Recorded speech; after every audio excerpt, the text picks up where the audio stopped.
Okay, we're ready to get started. So Dr. Rebecca White is going to provide the first comments from the Neighborhood and Schools panel. So we have 5 minutes. You have 5 minutes. Hi. I want to thank Dawn and Gabby for what has been a really wonderful day. I also want to thank the...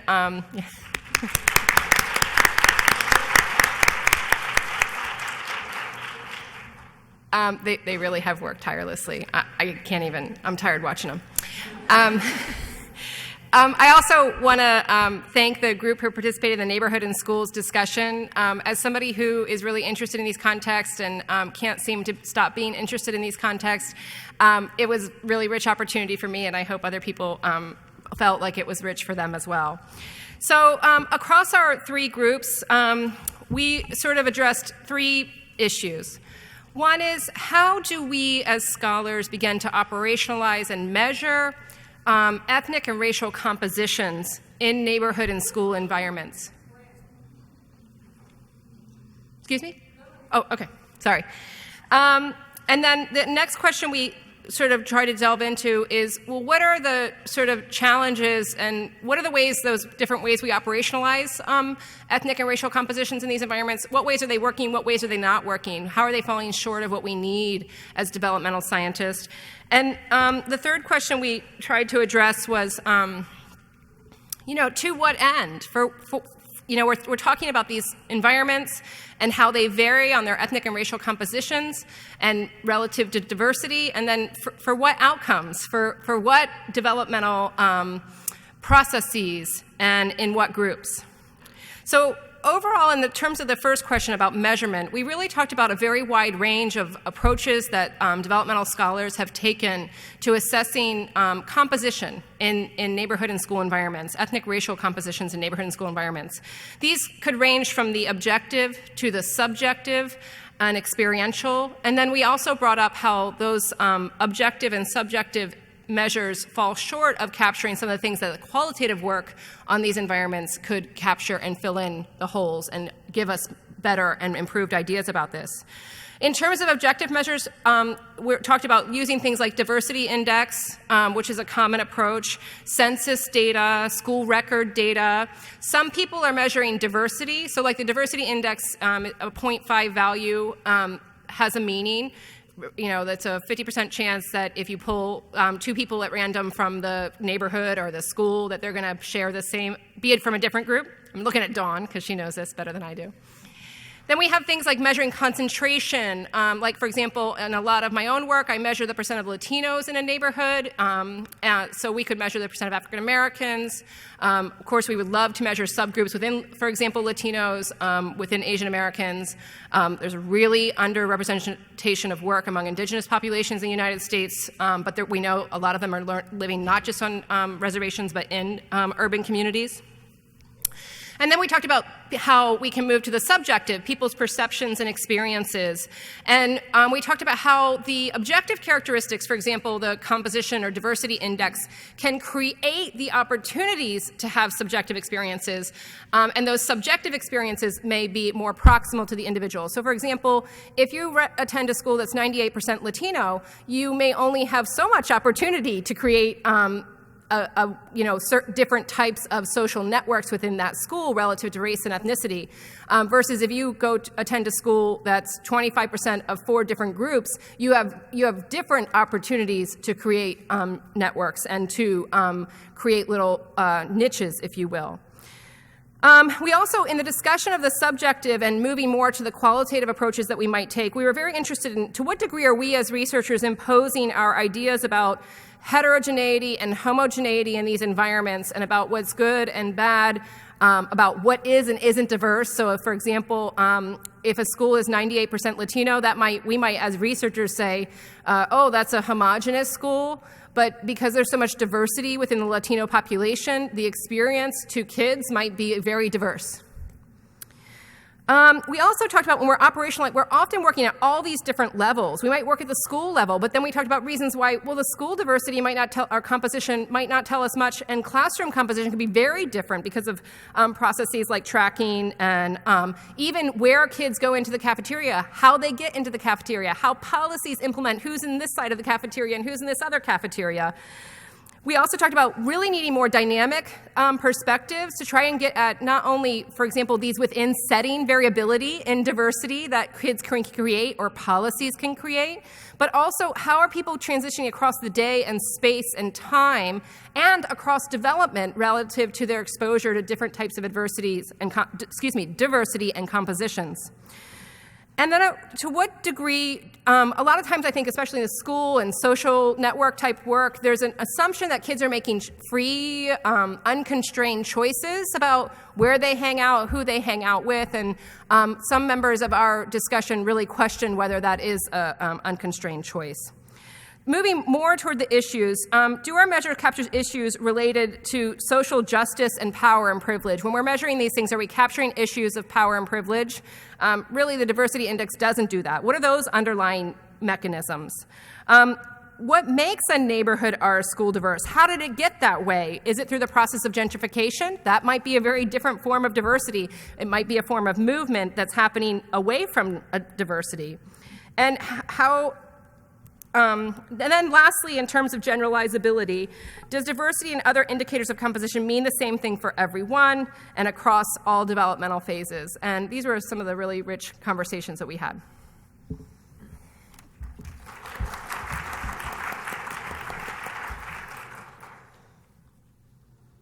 Thank you. And now Dr. Mia Smith-Bynum is going to discuss the ERI group that we had. Sure. So our discussion largely centered around, I think we're in a moment where the tools that we've used to date, that the population is becoming so much more diverse that some of our kind of standard ways of even doing things that are considered state of the art are now showing their age. And so some of the discussion that we had in the group that I led had to do with we focused on ethnic and racial identity issues measured when we can control the design decisions and when we have a little more room or we have full control over how things get executed. A lot of our discussion focused on the limitations of secondary data and what I call the census data approach to measuring ethnic and racial identity, in that it's constrained by ascribed categories that the respondents may or may not identify with. There's the risk of, depending on how it's done, the conflation of ethnicity and race as if they are the same thing when they're distinct. And also, in following kids and families, parents and kids changing what category they place themselves in from one wave to the next. And what the group essentially settled on was that that change is likely informed by other racial and ethnic relevant or salient factors that are happening in those families' lives between data point time 1 to subsequent ones. We've been talking about the current political climate and other life events that have been happening that are concurrent to when these things are assessed. With secondary data sets, we don't often have control over assessing those things. But if we do, I think that we want to be thinking about what else should be measured concurrently. Some of the recommendations that we discussed had to do with, if you have time and money constraints, that you may want to go with those constrained categories, but where you can, add in additional string variables in order to be able to assess the heterogeneity that is there. And that while we don't have a sense of best practices just yet, as people begin to publish more and more about how they go about that my sense is that a convergence and a consensus will emerge as people begin to play with that a bit more. Other ways to deal with that heterogeneity is to drill down into your data, really parsing your data by demographic factors and other things that co-vary with race and ethnicity, to understand who's really in your sample, and then being very clear about what those questions do and don't measure, and not saying that because someone has checked the box that you've measured African American culture or Jamaican culture or Cuban American culture, that they only get you so far, and that we have to acknowledge that we can't claim the moon from doing this. And then timing the changes of ratings of ethnicity and race to see if we can peg it to certain events that we need to be assessing. The pros are that these types of measures, they are quick, and if you're doing generalizability, which I call big G, meaning you are trying to work at the population level, your main questions of interest are not really focused on race and ethnicity, that has a place. But for most of us in this room, race and ethnicity are going to be in category 1 or category 2 in terms of our variables of interest, and we always want to be pushing the edges on that as it unfolds. And then we talked about issues of sensitivity to kids' age and awareness around development of racial identity, development of ethnic identity, and other race-related constructs like experiences with discrimination. We had a very interesting discussion about racial and ethnic identity development in the Taiwanese context with indigenous kids and families there, dealing with specific kinds of transitions right around the time identity is becoming salient for our late childhood, early adolescent kids. And so thinking about that specifically, to what extent do the norms that we've learned about in the U.S. context, how much does it make sense to take pieces of that and apply it, or starting from the ground up and really having those kids speak to you about what those lived experiences are, so that we don't make the same error that often happens when we take measures and constructs and theories that were developed for white Americans and then applying them wholesale to kids and families of color.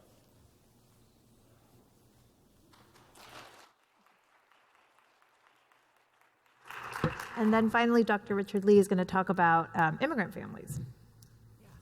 Before I begin, I just want to acknowledge that the land we're on is the land of the indigenous people who were here before this country was settled. I think that's an important acknowledgement for us to make, given the theme of this pre-conference in particular. And of course, it fits also with the theme of what are the unique experiences of immigrant families. We started with 2 questions, and then we opened it up to our group for more questions for us to think about and answer. So the first question that we posed to the group was, what are the developmental processes involved in acculturation and enculturation of immigrants? When does it begin, pre or post-migration or during migration? And how do we know when acculturation has an endpoint? Or when does enculturation have an endpoint, if it does at all? And what's that trajectory over time? We don't really study that as developmental scientists. We tend to study acculturation, cultural orientation as static variables, right? People are either integrated or assimilated or segregated, etc. We also asked the group to think about what are the ethnic and racial schemas that people have in their home countries prior to immigration, and how do those ethnic and racial schemas change once they come to this country? Are they the same? Are they different? How are they contested? And then we opened it up to the large group, and they had questions around what is the stigma of immigration and how does that affect the developmental trajectories of individuals? What is the tension and navigation between what is done in the home versus what is done outside in society? We also had a number of questions around documentation and deportation issues for immigrants. And finally, we talked a little bit about, asked the questions around what are the developmental issues for unaccompanied minors without parents.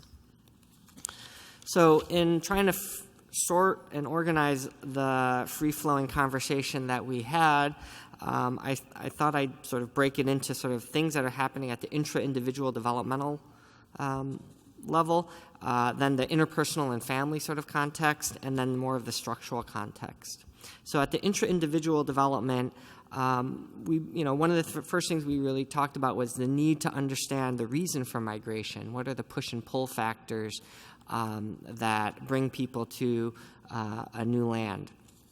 And then once here, to what extent are people acculturating, but perhaps they are also resisting assimilation, and that we have to think about how just because someone immigrates here does not mean that they choose to want to assimilate, and that often there are acts of resistance to that to preserve either their heritage culture or for other sort of reasons around race and racism and so on. And then we talked about more specific things like how bilingualism can facilitate acculturation and enculturation, as well as complicate it with language brokering issues. Another issue at the individual level are the shifting identities. So when immigrants come, they have a national identity, and that may have then evolved into an ethnic identity, subsequently into a racialized identity or a minoritized identity. And then there are others who have more borderless identities.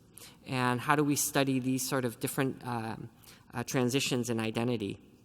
We also talked about how individuals conceptualize what is the homeland, or where is home, and what is homeland yearning, and how do people sort of negotiate that as they're going through their adaptation in this country. And then finally, we talked at the individual level about acculturative stress and immigration trauma, and this idea of like developing, for example, a cultural ACEs framework that sort of is ACEs framework that is culturally embedded, right? And trying to understand that. We coined that term, so you can't use that in publication. That's on YouTube forever. At the interpersonal level, we talked about who are the socialization agents for individuals and how those socialization agents may change over time. And so it may be parents at one point in life, peers later, then mentors and other colleagues in the community. And then what are the expectations for success that these different agents have for individuals, and how can we best sort of capture those expectations that people may have? We also talked about perceptions of being a foreigner or being a model minority, and how do does that change by context and so on.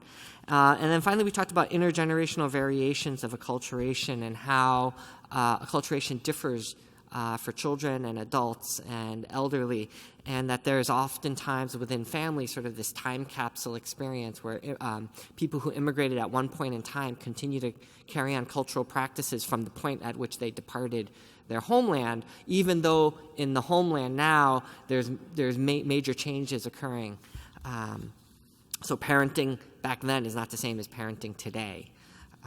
And then at the structural context level, we talked about the importance of understanding the reception that people have by the host culture and how that affects their own immigration adaptations and acculturation.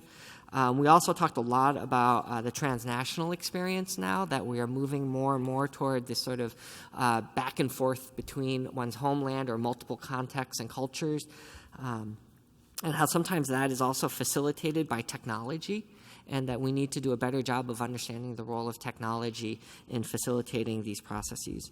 And then we talked more about the stigma of illegality and issues around that, such as fear of deportation, irregularities in documentation, and how that may impact people subsequently later in life.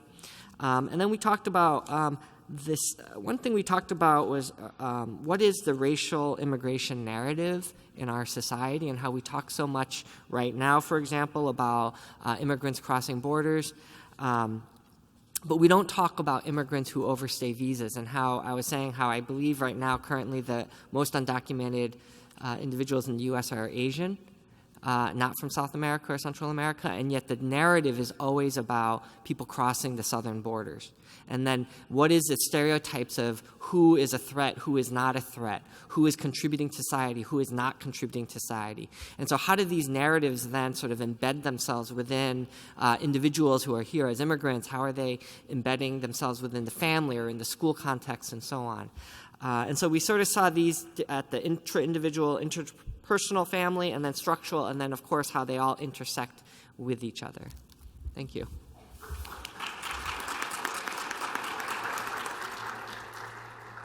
Great, thank you. So now we have time for questions again before we switch over to the policy panel. So I will be, and Dawn as well, yes? So questions for our panel.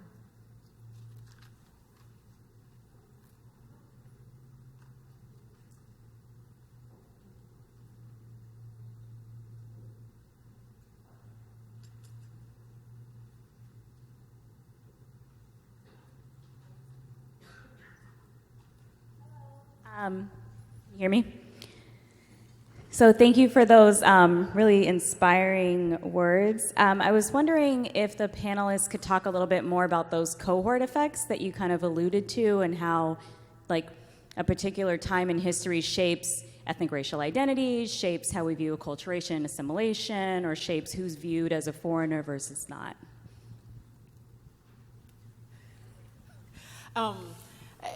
As you were asking your question, I was thinking about this. Sometimes we don't know when like a moment is going to hit us. So from a design perspective, like that's a really tricky issue if you're in the field and then an event or a set of events happens and you know it has relevance, but you've not captured it. I'm not going to claim to have the solution to that, but I think always being mindful of the times that we're in. It's interesting, 5 to 7 years ago, we were having this debate around whether the United States is post-racial. Now, most of us in this room never really believed that narrative, but a lot of people did. Like, everybody's laughing because you're like, yeah, right. Like, but I'm at least as a researcher, I'm always paying attention to, like, what's the time and the context. And so a variable that we don't use a lot in our data sets is that date of data collection.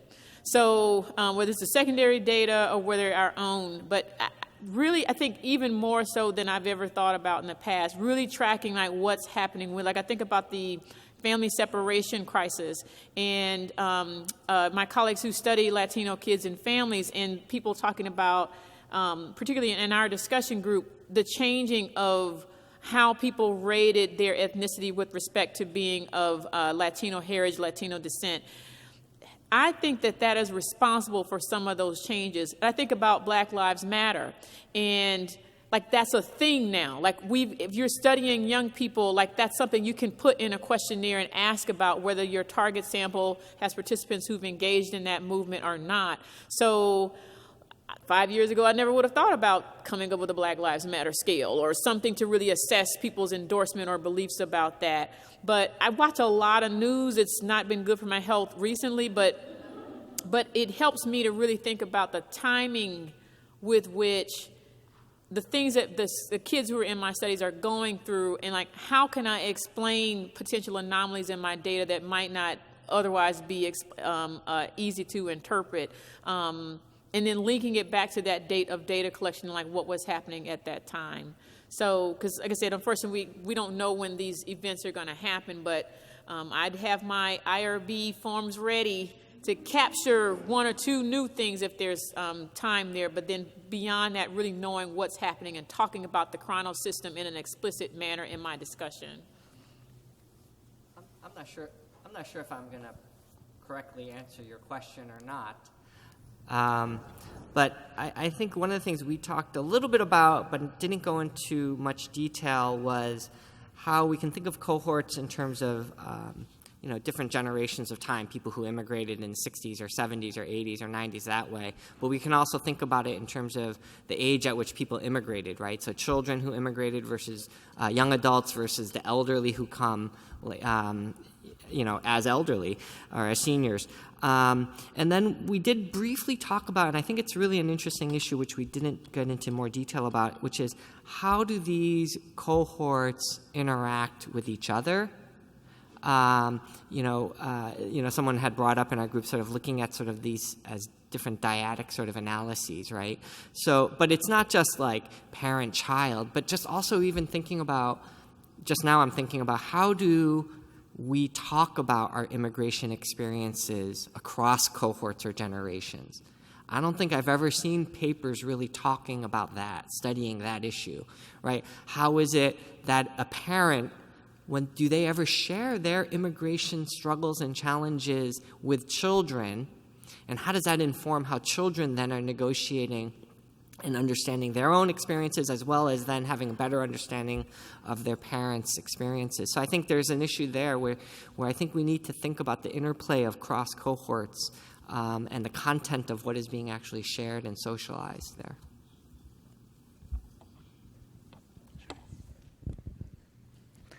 Hi, so I know this came up in the school and neighborhood, and Rebecca alluded to it, but I'm curious if all the panelists can talk about the connections between these measurement issues and social justice and activism. And I do work with schools and districts about reducing racial disproportionality, and there's concerns with how you're using school record data in order to both maybe expose racial disparities, but not wanting to really reify different the deficits between different racial groups, and making sure that you're digging deeper to enhance social justice. So I'm wondering if all the panelists could discuss the connection between some of these issues and advocating for social justice.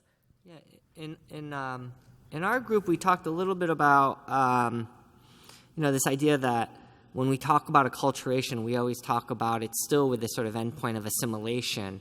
But I think, changing that narrative to just talking about how people are sort of adjusting and adapting in a new context without the expectation that there is an assimilation sort of endpoint. And I think that's an important, actually, social justice sort of way of framing things, actually, which also changes the narrative. And then Carlos brought up the issue around how do we measure documentation? And are there ways, without asking about legal paperwork or not, are there ways to still capture the essence of that issue, whether it's by surveying them about fear of deportation without explicitly asking if they're legal or not? And so I think those are challenges that we still need to figure out how to best articulate and deal with those issues. I'll just add something partially drawing from the neighborhood school discussion, partially drawing from my own concerns relative to studying neighborhood environments. So in my mind, we need policies to address residential segregation. We need programs to address residential segregation.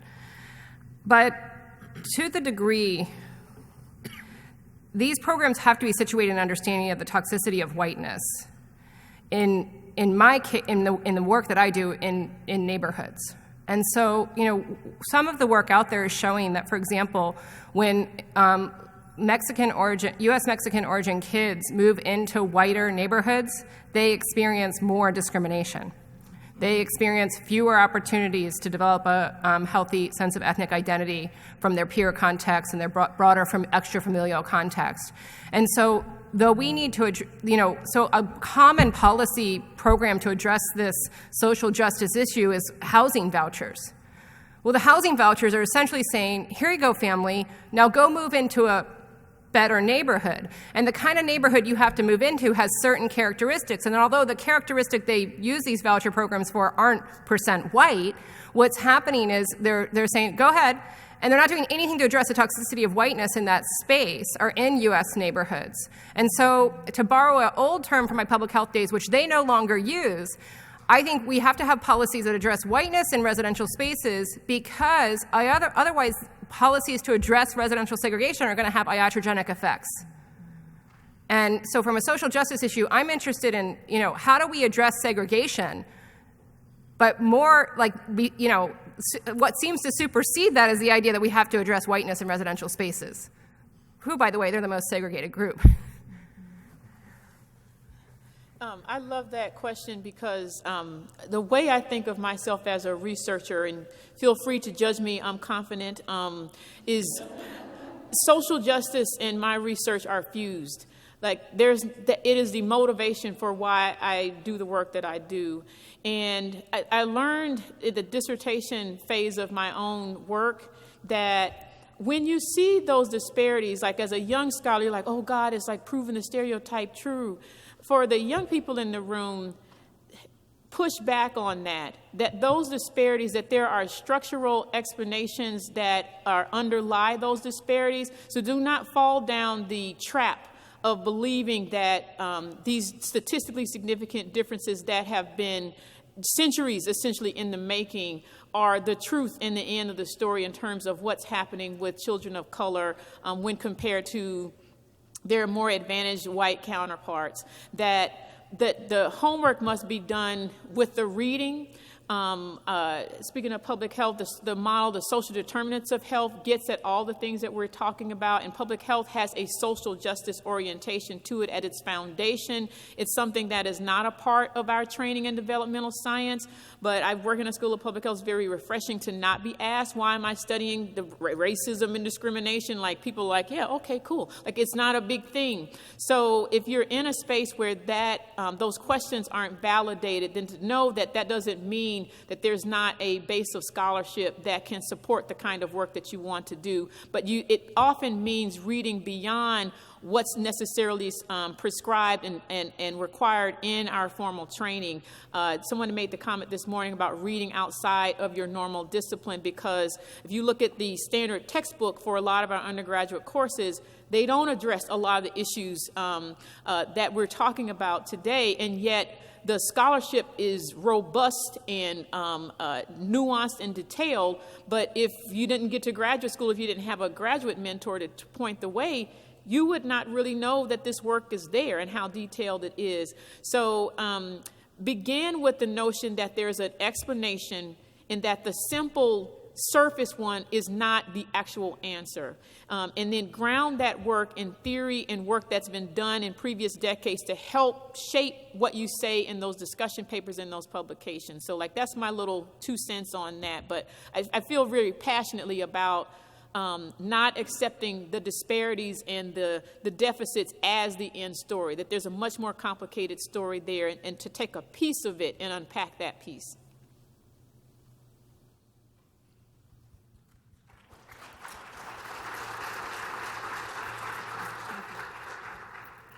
All right, we definitely want to thank our panelists for bringing remarks and for responding to your questions. I think in each of the breakout sessions, both in the morning and this afternoon, we've had great conversation, and we hope that the conversation continues. If there was a question that you had that was not able to be answered during this question and answer period, there should be another opportunity toward the end of the program. But still, if your question does not get answered, please either give your question to Gabby or I, and we will incorporate those things as we move forward with continuing this discussion. So we're going to begin to transition into our next panel, which is our policy panel. So we will ask that our policy panelists will join us here at the front, and then we will immediately move into that panel and think about the implications of the things that we're studying as developmental scientists, the implications for policy and programming. Thank you.